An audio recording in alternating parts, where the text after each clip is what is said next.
tout le monde, je vous retrouve aujourd'hui pour un tout petit vlog du quotidien que j'ai débuté en fait le jour de la fête des mamies. Donc avec du retard, je souhaite une bonne fête à toutes les mamies parce que qu'est-ce qu'on serait sans vous.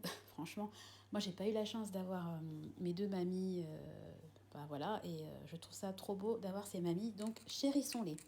Alors on passe du coq à l'âne, mais en fait vous savez que moi je veux faire des Oya pour pouvoir arroser, enfin économiser l'eau, voilà, de mon potager. Donc j'ai retrouvé dans l'abri de jardin un vieux pot en terre cuite. On s'est mis en tête en fait de boucher le trou avec un espèce de mastic, c'est pour colmater du ciment, enfin j'y connais rien, mais en tout cas c'est étanche. Donc mon mari en a mis au fond. On a laissé sécher toute la nuit et puis je vous montrerai après le résultat. Le but étant de mettre de l'eau et puis de couvrir en fait ce récipient, ce pot, avec du carrelage, parce qu'on a plein de chutes de carrelage qu'on a retrouvées également dans l'abri de jardin. Donc au lieu d'acheter des soucoupes qui coûtent la peau des fesses, on s'est dit qu'on allait recycler nos vieux carreaux de carrelage. Ça ferait d'une pierre deux coups. Donc si l'expérience est concluante, je vais acheter des pots à Castorama. Ça coûte 1,70 je crois l'unité. Un pauvre truc comme ça de mastic et puis en avant Guingamp. Donc écoutez, la suite. Donc après cette pause de bricolage, on est parti pour les 8 ans de ma nièce qui avait fait une décoration. Il y avait des papillons, j'ai pas pu m'empêcher, j'ai pris la photo. Donc voilà, donc là c'est dans l'appart de ma soeur. Donc elle avait fait ça joliment. Elle avait acheté une piñata, donc ça c'est vrai que c'est trop sympa. Les enfants ils s'éclatent avec ça. Et puis voilà, on a soufflé le gâteau, c'était un moment très sympa. Et le lendemain, on est reparti sur le chemin de l'école. Ah oui, trop joli. Ah, c'est vrai que c'est beau. Hein. Vous avez vraiment un beau cadre pour aller à l'école, les enfants. Chouette. En rentrant, j'ai checké mes mails et j'ai constaté que j'ai bien reçu mes 3 bons d'achat de 30 € de la part d'Intermarché. Donc ils sont valables tout le mois de mars, il n'y a pas de date d'utilisation, il y a juste un montant minimum de 100 €. Voilà, donc je me suis déjà servi d'un des bons pour mes courses, donc j'étais trop contente. Et en même temps que je checkais mes mails, qu'est-ce que j'ai vu? Une super promo sur les bulbes, parce que j'ai trop envie de fleurs, donc je me suis mise à regarder un petit peu, à faire défiler un petit peu le choix de bulbes qu'il y a sur ce site. Et j'ai résisté parce que j'ai trouvé qu'au niveau des prix, c'était quand même pas donné. Donc je pense que j'irai faire un tour à Jardiland, voire peut-être à Carrefour, parce que Carrefour, quand c'est le printemps, ils ont quand même, je trouve, des super promos très très intéressantes. J'ai résisté. Oui, on va l'ouvrir. Alors à midi, qu'est-ce qu'on va faire? On va faire des tagliatelles à la truite fumée et puis au poireau. Voilà. Et on va faire à manger pour ce soir. J'ai sorti les pommes de terre. Le thon et les courgettes. Voilà, les briques. Briques, pommes de terre, thon, courgettes. Hop.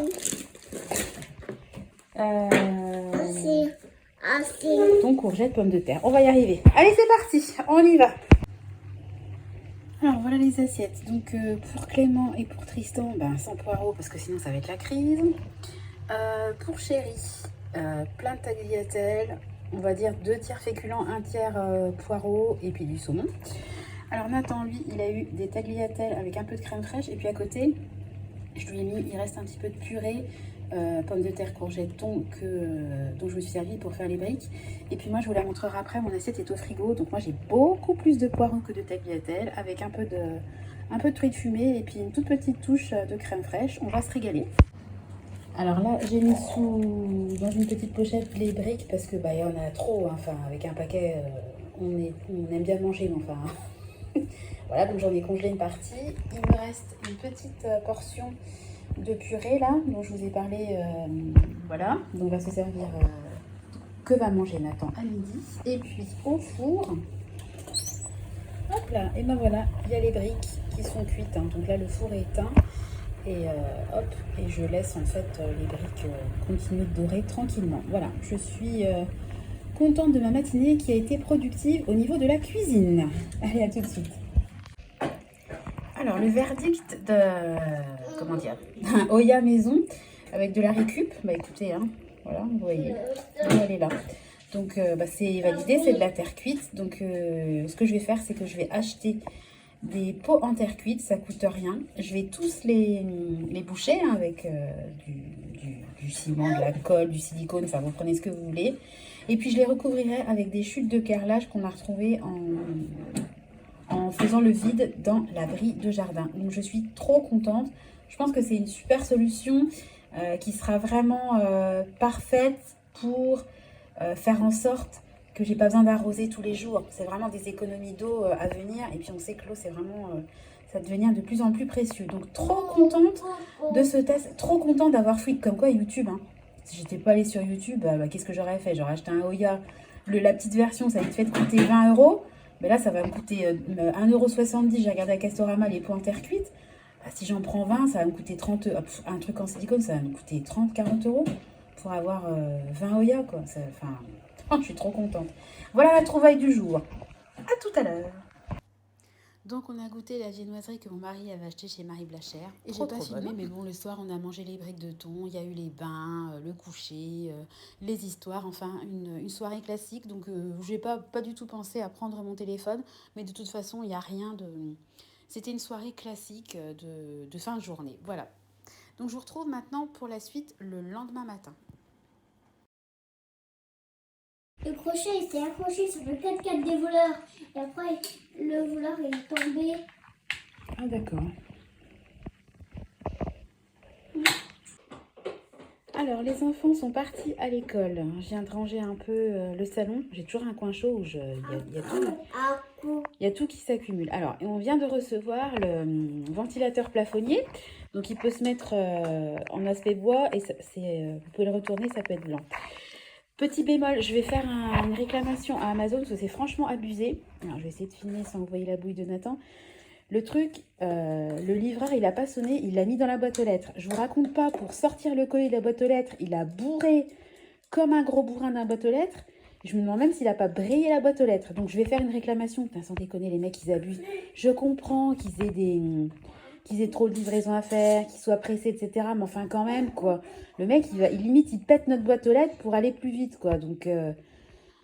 c'est mon mari qui a récupéré le colis, donc je vais aller faire un tour dehors, regarder si la boîte aux lettres n'est pas pétée. Et de toute façon, je vais faire une réclamation à Amazon. Puis en plus, le truc a un gros trou dedans, machin à moitié craqué, sur le côté. Enfin bon, je vais faire une réclamation. Allez, la journée commence bien.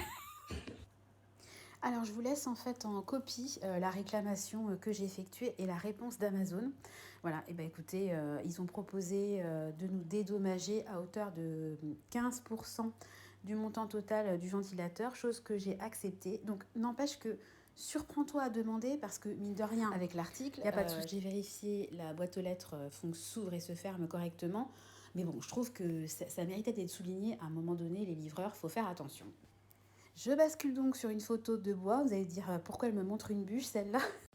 C'est parce qu'en fait tout simplement j'ai contacté la personne qui nous avait livré du bois pour savoir s'il en avait cette année, à quel prix. Donc on s'est mis d'accord. Le prix est le même que l'année dernière, à savoir quand même 66 € le ster.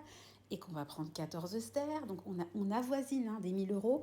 Mais moi je commande toujours fin mars, début avril et je préfère le faire maintenant plutôt que quand ça sera le mois de septembre-octobre où tout le monde va foncer pour acheter du bois.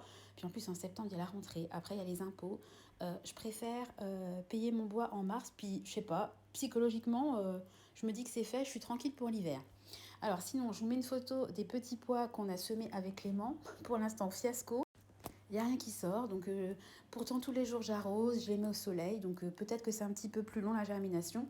Je ne perds pas espoir, j'espère qu'ils vont sortir. Et puis sinon, on recommencera. De toute façon, le jardin, le potager, c'est ça. Il y a des réussites et des échecs.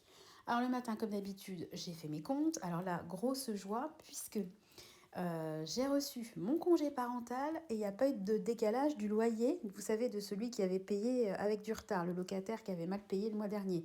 Donc limite, moi j'avais fait mon budget en partant avec une hypothèse basse, donc c'était la très très bonne nouvelle de la matinée. On poursuit donc sur la cuisine. Donc là, je me suis mis en tête de faire un dalle de lentilles corail que j'ai accompagné de poisson. Donc ça prend quand même du temps, surtout avec Nathan dans les parages. Et puis ensuite, je guettais puisqu'on attendait une deuxième livraison dans la même journée. C'est un portail coulissant pour sécuriser l'appentis. Donc là, par contre, avec UPS, la livraison s'est bien passée. Petite différence avec colis privé. Et donc, je vous filmerai tout ça, on va l'installer. En fait, c'est pour sécuriser la pentille, parce que c'est là qu'on stocke le bois, les bûches. Et moi, j'ai toujours la crainte que les bûches s'effondrent sur les enfants, parce qu'on a beau faire attention, faire ça consciemment. Et ben des fois, le bois, ça joue, en retirant des bûches, ça bouge un petit peu. Et puis, on sait très bien que si du bois s'effondre sur un enfant, ça peut être fatal. Donc, on a pris une espèce de portail qui s'enroule en fait, qui serait rétractable, qu'on va mettre pour sécuriser la pentille et puis ranger les jouets et puis aussi cacher des regards indiscrets parce que sous la pentille il y a le bois mais il y a également les vélos donc bon on s'est déjà fait cambrioler donc si on peut éviter d'attirer le regard de certaines personnes mal intentionnées, on va le faire. Je vous filmerai de toute façon le montage, je vous montrerai avant-après ce que ça donne. J'ai pris un coloris gris anthracite parce que voilà, je voulais pas du clair pour que ça vieillisse le mieux possible. Voilà, c'est une dépense qui a été prise sur mon épargne maison, ainsi que d'ailleurs le ventilateur plafonnier, je l'ai pris sur mes autres dépenses. De toute façon, je vous ferai un point budget très prochainement. Je vais m'arrêter là parce que sinon la vidéo va durer une éternité. C'est très compliqué de condenser plusieurs journées sur un vlog. J'ai essayé de vous mettre un petit peu des petits moments de vie, des petits moments clés de la journée. J'espère que la vidéo vous aura plu. Je vous fais tous de gros bisous et je vous donne rendez-vous très bientôt dans une nouvelle vidéo. Voilà, je vous embrasse, à bientôt. Bisous, ciao.